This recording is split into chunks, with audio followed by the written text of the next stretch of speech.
حتیٰ کہ صحیح بخاری میں آتا ہے سیدنا ابو بکر جب خلیفہ بنائے گئے تو انہوں نے کہا لوگوں تمہیں پتہ ہے میرا کاروبار بڑا اچھا چل رہا تھا، میرے بیوی بچوں کا خرچہ اس میں سے نکلتا تھا، اب تم نے امور خلافت میرے ذمہ کر دیے تو میں اگر بازار میں جا کے تجارت کروں گا تو میرے بیوی بچوں کا پیٹ کون پالے گا؟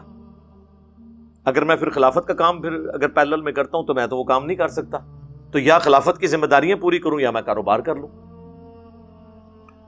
تو صحابہ نے پھر مشورہ کر کے ایک عام مہاجر کا جو وظیفہ تھا نا وہ حضرت ابو بکر کا وظیفہ لگا دیا کہ ٹھیک ہے جی، اور اس میں الفاظ ہیں بخاری میں، ابو بکر مسلمانوں کی خدمت کریں گے امور خلافت چلا کر، اور مسلمان اس کے عوض ان کا اور ان کے بال بچوں کا پیٹ پالیں گے۔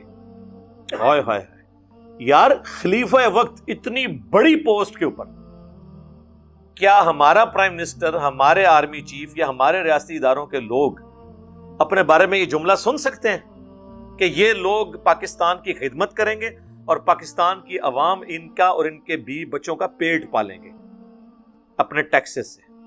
اور ہو رہا ایسے ہی ہے، پیٹ نہیں پال رہے ہم تو وہ کچھ دے رہے ہیں ان کو کہ میں کہتا ہوں باہر کے ملک میں تو وہ ویلفیئر اسٹیٹ سی نہیں جو ہمارے یہاں پہ اداروں کے لوگوں کے لیے یا بڑے لوگوں کے لیے، پولیٹیشنز کے لیے یہ ویلفیئر اسٹیٹ بنی ہوئی ہے۔ لوگ کہتے ہیں امریکہ یورپ ویلفیئر اسٹیٹ ہے، ہاں وہ عوام کے لیے ہے، لیکن ان کی عوام بھی وہ یاشی نہیں کر رہی جو ہمارے بڑے یہاں پہ پاکستان کے ٹیکسز پہ یاشی کر رہے ہیں۔ سب سے بڑی ویلفیئر اسٹیٹ یہ ہے، لیکن چند لوگوں کے لیے، ایلیٹس کے لیے۔ اور سیدنا ابو بکر جو ہیں، اور میں اس میں ویلیو ایڈیشن کرتا ہوں، لوگ کہتے ہیں جی انجینئر صاحب وہ باتیں بیان کرتے ہیں جو حدیثوں میں نہیں لکھی ہوتی، تو سر اسی سے دنیا میں تبدیلی آئی ہے نا۔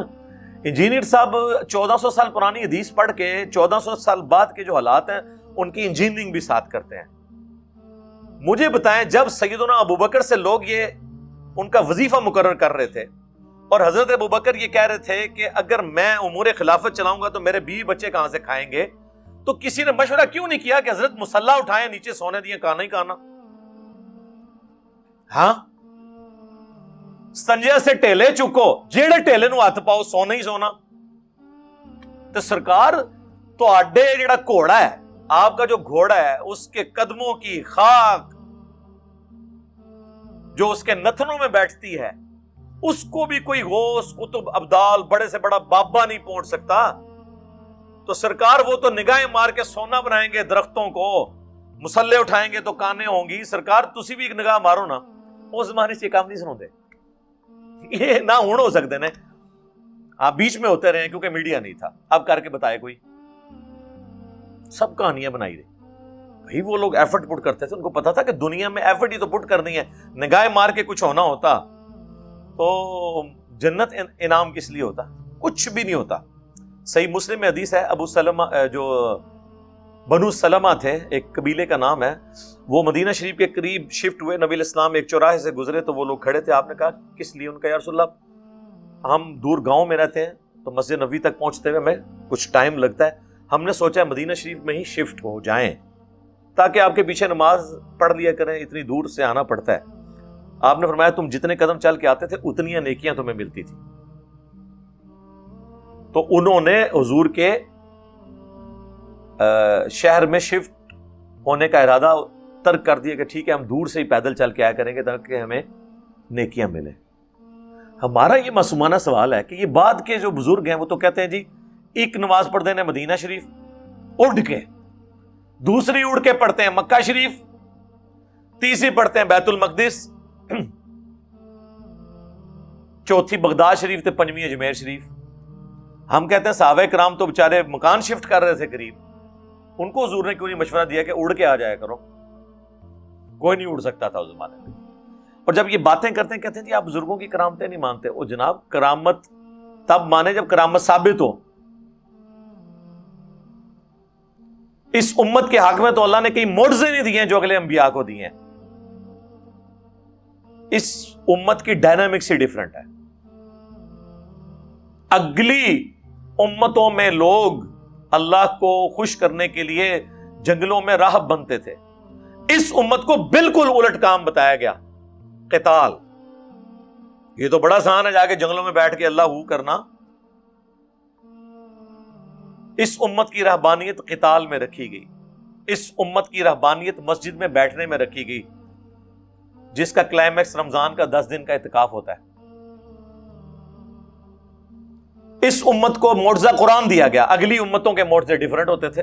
حضرت موسیٰ علیہ السلام کو عصا کا معجزہ دیا گیا نبوت کی علامت کے طور پہ، اپنا وہ سوٹا پھینکتے تھے، لاٹھی اژدہا بن جاتی تھی، دوبارہ ہاتھ لگاتے تھے واپس۔ یہ ایکسٹرا آرڈنری معجزہ ہے، پلانٹ کنگڈم اینیمل کنگڈم میں بدلنا اور اینیمل کنگڈم دوبارہ پلانٹ کنگڈم میں۔ حضرت عیسیٰ علیہ السلام مردے زندہ کر دیتے تھے اللہ کے اذن سے۔ زندہ سے مراد یہ نہیں کہ واپس دنیا میں آ کے رہتے تھے، نہیں، جو مرتا تھا نا اسے زندہ کرتے تھے اور وہ حضرت عیسیٰ کے نبی ہونے کی گواہی دیتا تھا، پھر دوبارہ مر جاتا تھا۔ قبر سے بھی کوئی مردہ نکالا ہے تو وہ وقتی طور پہ ہوتا تھا، لیکن پھر بھی یہ تو دنیاوی اعتبار سے تو امپاسبل ہے، لیکن یہ معجزہ دیا گیا۔ جب یہ معجزے قرآن میں بیان ہوئے تو نبی علیہ السلام سے بھی کافروں نے کہا کہ اچھا جو اگلے انبیاء کے معجزے تم ہمیں سناتے ہو نا، تم بھی ذرا کچھ کر کے بتاؤ نا اس طرح کا۔ سورۃ الانبیاء کا سٹارٹ اس سے ہوتا ہے۔ اللہ تعالیٰ نے فرمایا اگلے لوگ ایمان لے آئے تھے جو تم لے آؤ گے۔ سورۃ العنکبوت میں آیا اے نبی تم سے معجزے مانگتے ہیں، تمہارا معجزہ یہ قرآن ہے، ان کے لیے کافی نہیں کہ قرآن کی آیات صبح و شام ان پہ تلاوت کی جاتی ہے۔ جو نبی علیہ السلام کا دعوی نبوت کا معجزہ ہے وہ صرف قرآن ہے، کیونکہ آپ کی نبوت قیامت تک کے لیے تھی، اس لیے اللہ تعالیٰ نے آپ کا معجزہ قیامت تک کے لیے محفوظ بھی کر دیا۔ انا نحن نزلنا الذکر وانا لہ لحافظون، بے شک اس الذکر قرآن اللہ کی یاد دلانے والی کتاب کو ہم نے نازل کیا اور ہم ہی اس کی حفاظت کرنے والے ہیں۔ آج موسیٰ علیہ السلام کا عصا کسی شخص کے ہاتھ میں دے دینا تو وہ اژدہا نہیں بن سکتا، لیکن یہ قرآن صحابہ کے پاس بھی معجزہ تھا، قیامت تک آنے والے آخری انسان کے پاس بھی اللہ کا معجزہ ہے، کیونکہ آپ صلی اللہ علیہ وآلہ وسلم کی نبوت قیامت تک کے لیے۔ ہم اپنے نبی کا معجزہ دکھا سکتے ہیں، کوئی اور پیغمبر کے ساتھ اپنی نسبت جوڑنے والے لوگ ان کا کوئی ایک معجزہ بھی نہیں دکھا سکتے۔ ان پیغمبروں کو ہم بھی مانتے ہیں، لیکن معجزہ ہم حضرت عیسیٰ کے مردے زندہ کرنے کے واقعے کو صرف قرآن کی وجہ سے مان رہے ہیں، باقی ہمارے پاس کوئی ثبوت نہیں ہے فزیکلی ہم کو ثبوت دے، لیکن قرآن ہمارے پاس فزیکل ثبوت ہے۔ اس کے اندر جو پروفیسیز حضور کے زمانے میں کی گئیں اور وہ منون پوری ہوئی، بعد کے بارے میں جو کی گئی وہ پوری ہوئی، اس زمانے کے سب سے بڑے ٹیسٹ پہ پورا اترا، یہ بڑے بڑے شعراء نے اپنے کلام پھاڑ دیے، اور وہ سائنٹیفک فیکٹس جو 1950s سے لے کے اب تک جدید الیکٹرانک مائکروسکوپس کی وجہ سے یا ٹیلیسکوپس کی وجہ سے ڈسکور ہوئے ہیں، ان کی ڈیٹیلز یہاں پہ موجود ہیں۔ تو ہر ٹیسٹ پہ یہ الحمدللہ کتاب پوری اترتی ہے۔ صلوات بر محمد و آل محمد، اللہم صلی علی محمد و علی آل محمد۔ بسم اللہ۔